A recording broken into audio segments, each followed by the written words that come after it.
Hello and welcome to the Gambit Guy. Today we start the new series of lecture about the two knights opening, and we'll look at the position which arises after e4, e5, knight f3, knight c6, and here instead of usual bishop b5, which leads to the Ruy Lopez, or bishop c4, which leads to the Italian game, or d4, which leads to the Scotch variation or Scotch defense. So in many games white tries just simply to play knight c3, going for the very slow development, and after more or less force move knight f6, we have four knights game. This opening was quite popular, I would say, 100 years ago, and still from time to time you can find it in different tournaments, and even in the top level games you can see from time to time players like Shirov use this opening with white and also with black. So also the other moves transposing, we can look after knight f6 when black is trying to play the classical Petrov variation, Petrov defense, and white, instead of going for d4 or knight takes e5, so in our course we studied knight takes e5 coherence gambit after d6 knight takes f7, so instead of it white plays knight c3 and force black to play knight c6. Once again we are reaching the same similar position of both knights, also white's knights, reaching the central squares f3, c3, and also black. And in this position white has more or less two main moves. Of course we can also consider the other moves. I just like to explain you a bit. First of all, white cannot simply play bishop c4 and trying to get into the standard position of a Italian game, because black has quite unpleasant combination, knight takes e4, and after knight takes e4 and d5 black wins back the piece. So by playing the d5, of course, black forking two white's pieces, double attack on e4 and c4, and there is no special advantage for white. So after bishop takes d5 and queen takes d5, even black gets two bishops without any clear compensation. And the position after bishop takes f7 maybe is the best try for white. King takes f7, knight takes e4 is not giving white any special advantage after d5. So here for black only important just not to lose his mind after knight g5 check, king g8 and queen f3. So here move like queen e7 leads to trouble because the d5 pawn is not protected, but move like queen d7 is just sends all white pieces away.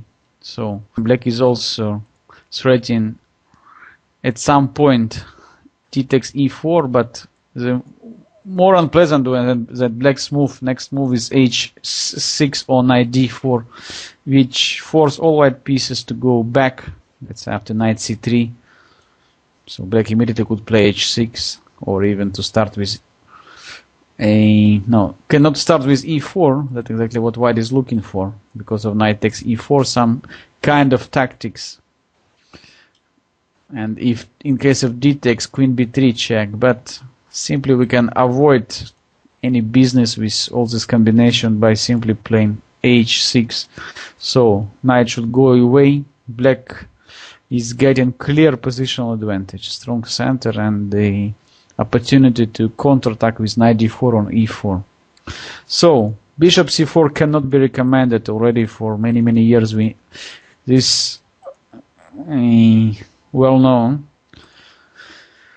So what we leave is to play d4, and after e takes d4 and bishop takes d4, more or less we are getting the Scotch defense. According to the theory, white is not having here any advantage, since bishop b4 pins white knight on c3 and takes more control over the d5. At the same time, black is attacking white's pawn on e4, so which force white also simplify the game after knight takes c6, b takes c6, bishop d3 and d5. And according to Richard Reti, already more than 100 years ago, so white just lost his opening advantage, since black now is controlling the center. After e takes d5, c takes d5, short castling. White has slightly better pieces development, but black is keeping good center and no much advantage for white after bishop g5 and c6. So even here white cannot pretend on any serious advantage. So let's back. More or less, so we saw d4. After d4, e takes d4, maybe one of the future lectures I would look here at knight d5, which we call Belgrad's gambit or Yugoslavian gambit. So when white is trying to reach some development advantage. But according to theory also, this line is not achieving any serious advantage for white. And instead of playing d4, maybe it's other way here to play g3, which leads to some kind of winner game. So when white is developing the bishop to g2 and then short castling, and maybe then later trying to play d4. Unfortunately, after g3, black has too many good options. So even here bishop c5 is already quite strong, bishop g2 and d6. And what we can see is that the position which we would happy to play from the reverse colors with the white color. So it's like black is playing white and playing the Italian game. So full control over the d4 square and opportunity maybe to bring the bishop to g4. So also here it's very difficult to say that white is having any serious advantage. So position is rather equal. So that's why players who is trying to attack here in the four knights opening line trying usually to play bishop b5.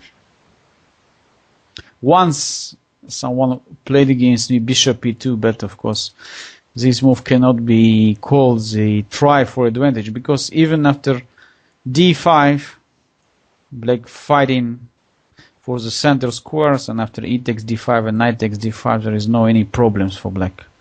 Position immediately equalizes.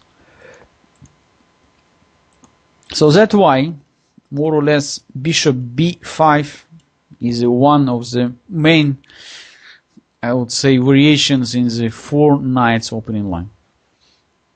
So white is intending to put more pressure over the black's e5 pawn, and in case black simply protects this pawn by playing d6 and white plays d4, we have some kind of a Ruy Lopez position when white is just having more space and slightly better chances.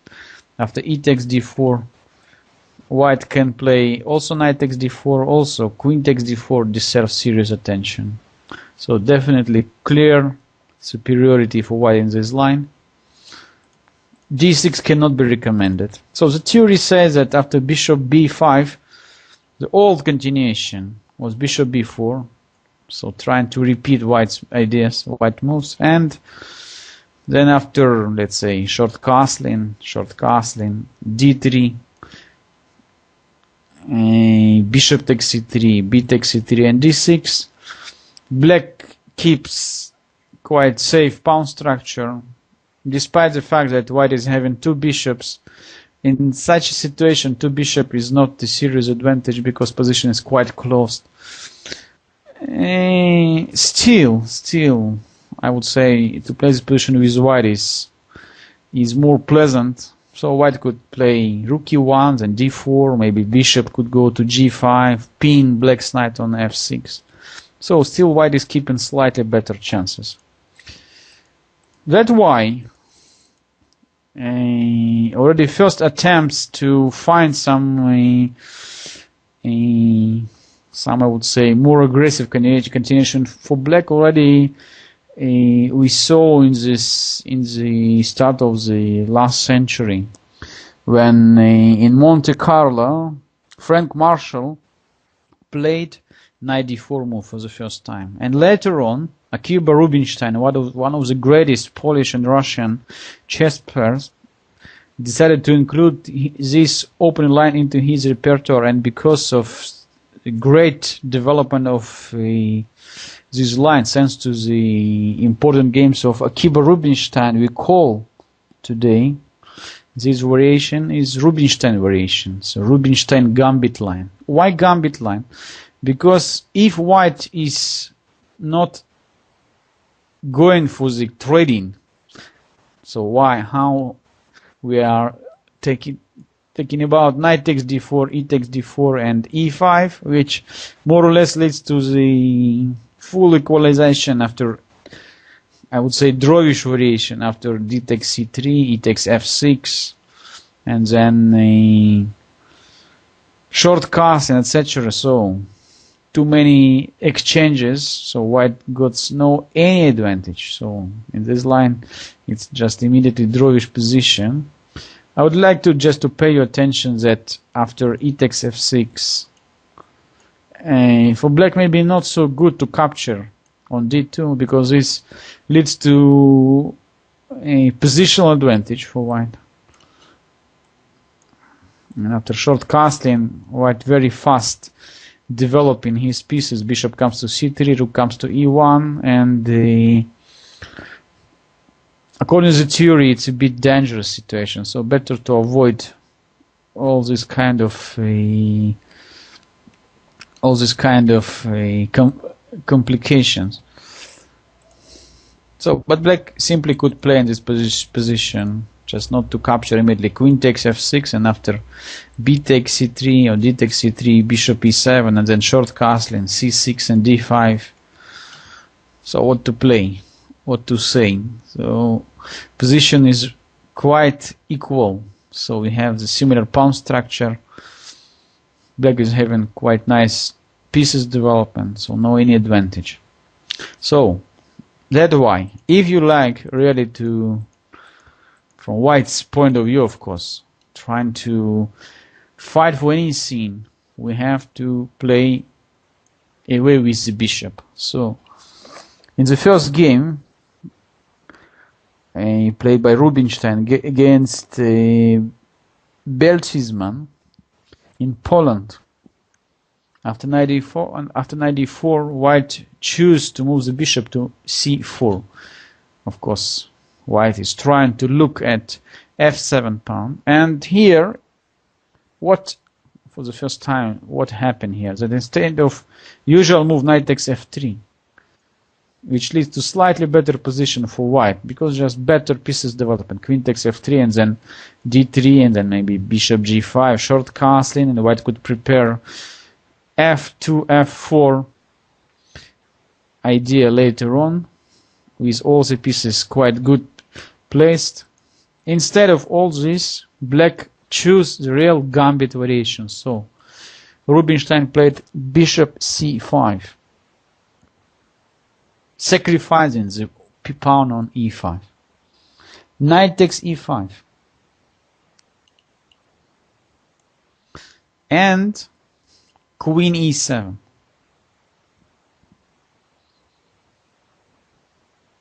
What for we sacrifice material? By the way, pay attention that right now we also allow white to capture on f7. So we can very fast understand that bishop takes f7, king d8, f4, d6 leads to the situation when white is going to lose one of the pieces, or bishop on f7 or knight on e5.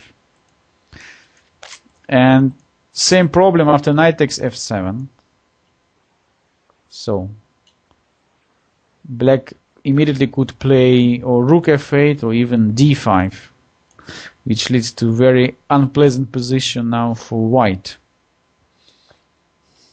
So the knight is gone, or black is capturing the bishop on c4 and later on threatening bishop g4. For instance, knight takes, d takes, short castling, bishop g4, and white position is very, very dangerous. Just no time for playing f3, and after queen e1, knight takes c2, wow. All is gone, all is done. So, easy to understand that white cannot collect another pawn on f7. After knight d3, and black, of course, doesn't like to win back the pawn immediately. That is the gambit idea. Knight takes e4 will be met by short castling, and suddenly black's king and queen on the same file, and white is intending rook e1. Black is taking advantage of bad position of white's knight on d3, which is just holding white's bishop forever on c1, trying to use his smashing development advantage by d5. So this is the main idea of the Rubinstein gambit. So black is trying very, very fast to develop all his pieces and to use the bad position of white's knight on d3.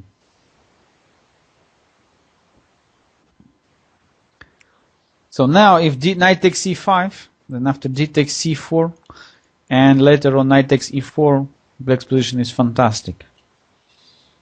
So white also has no good space for this knight from c5, no good square. So knight takes c5 doesn't work. What to play then? Bishop takes d5.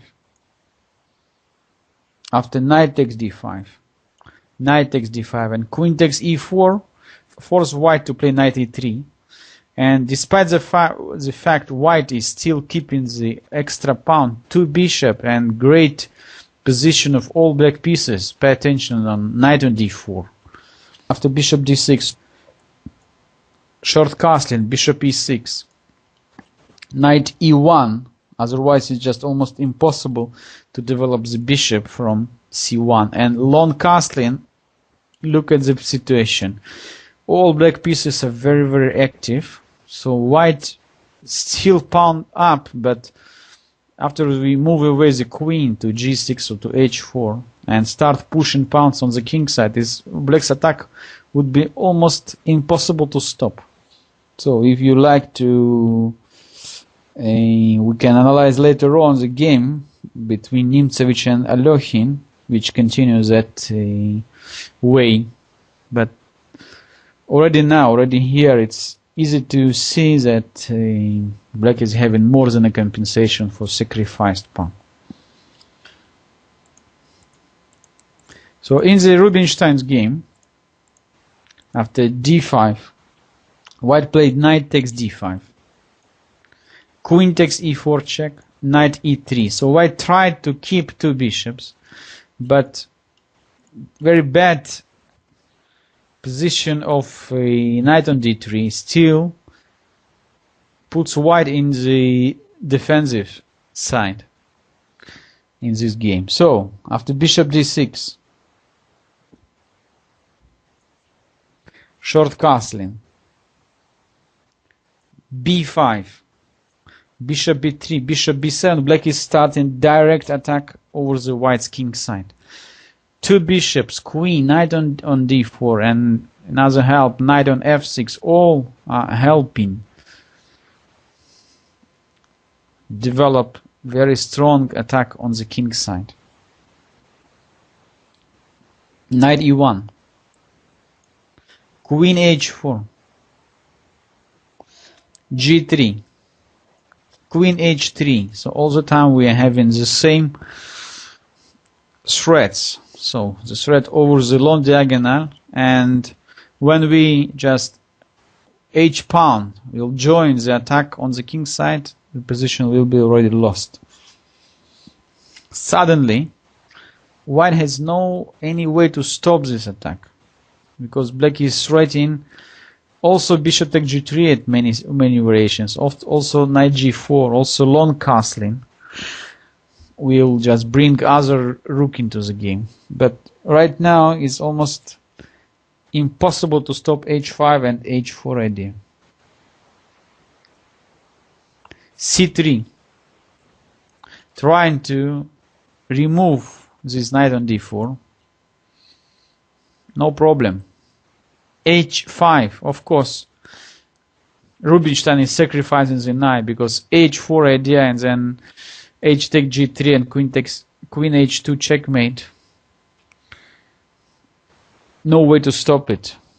So white is just in crucial mode after c takes d4 and h4, no way to stop the incoming checkmate.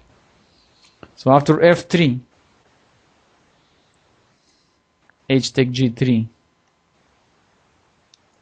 queen e2, black simply would play capture with a check, and after knight h5 there is no any normal way to stop knight g3, and the checkmate is coming. So move like knight f5 doesn't change so much the position. So next, or queen takes f5 or g6, after knight takes d6, of course similar checkmate is coming. So in the game, white played queen e2 immediately, overlooked the classical checkmate combination. I guess after a few seconds you can find it by yourself. Queen takes h2, king takes h2, h take g3. Finally, rook joins the attack. So discover check, double check in this case. After king h1, king g1, black finally reaches the h1 square,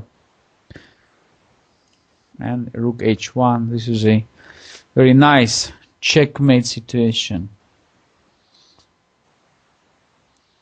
So as you can see from this already, first great example played by Rubinstein gambit in the 4 knights variation,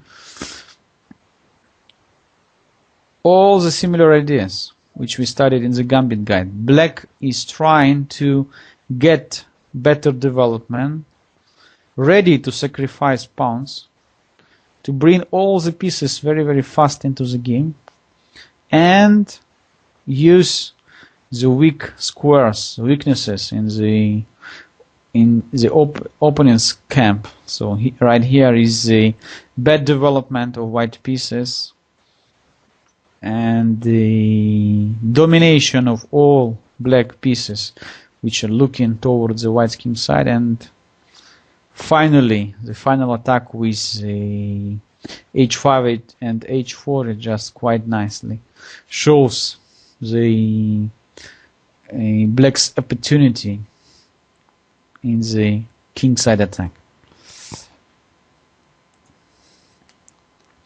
I would like to show you that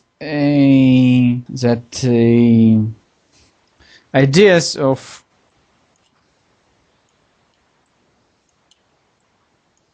Rubinstein gambit becomes just very popular, and many chess players already 100 years ago included this variation in the open repertoire. And after bishop b5, knight d4, today's theory says that it's better to play with the bishop to a4 and not to the c4. Why? Because after bishop c5 already now white can capture on e5.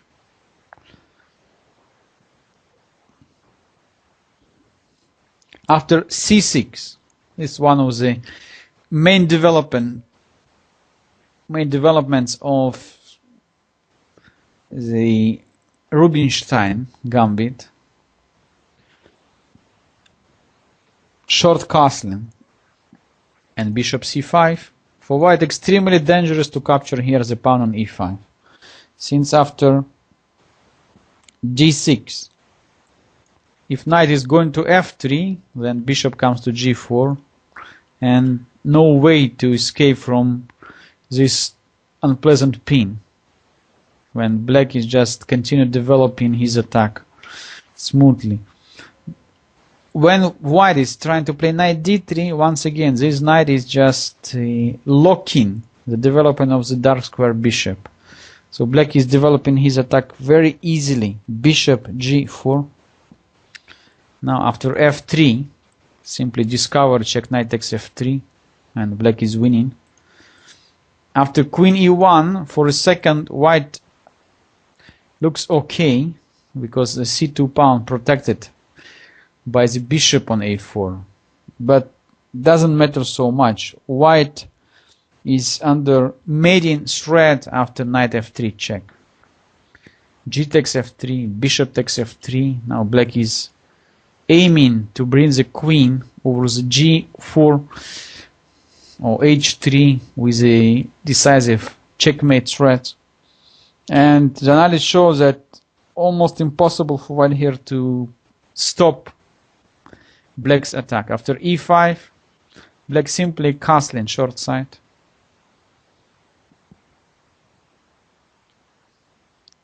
E takes d6, knight g4, and game Aboni against Gromadka finished after queen e7, trying to stop black queen from obtaining the h4 square. Finished very nicely, because black just simply played bishop takes d6, and now white realized that there is no way to stop the checkmate after queen takes d8 and bishop takes h2 checkmate. So if you look at this once again, black's attack after the sacrifice on f3, easy we can discover the similar ideas which already we studied in our gambit guide course. So the position of white's king is just completely naked.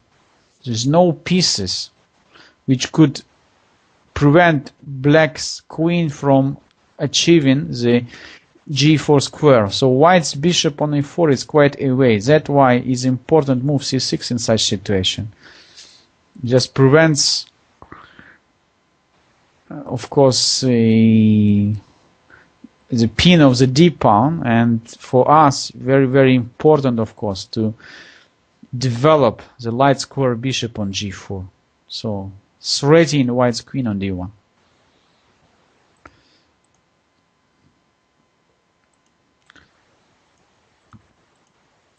Here, of course, white made just serious mistake, knight takes e5 in this position. So that's why theories today more or less shows that white, if you'd like to capture on e5, so it's better to make it immediately. So to after c6 already to capture on e5. And this leads to the very complicated position after d5. Short castling, bishop d6, f4, and castling short side. And even here, black is having quite serious pressure. All the pieces easy development. The knight on d4 is so strong, just dominating the knight. So black is intending rook e8. At some point, of course, if white is captured on d5, that additional threat could be b5 and b4. This bishop from c8 not forced to go to g4. So since white is having knight on e5, so this bishop could be developed also on a6. So this diagonal is also quite useful on many lines. So as you can check at home, black is having just very, very serious pressure in the center. and this fully compensate his sacrificed pawn. Okay, let's just sum up today's lecture. So, after bishop b5, black is not forced to play the old line with bishop to b4. Possible to counterattack and to start to play in gambit style.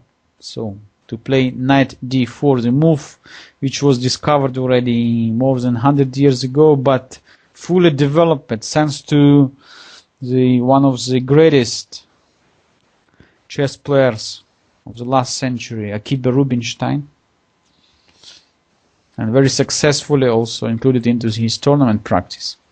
So after knight d4, white is probably has to play with the bishop to a4, because bishop c4, as we saw in this game today, leads to quite serious problem for white after bishop c5.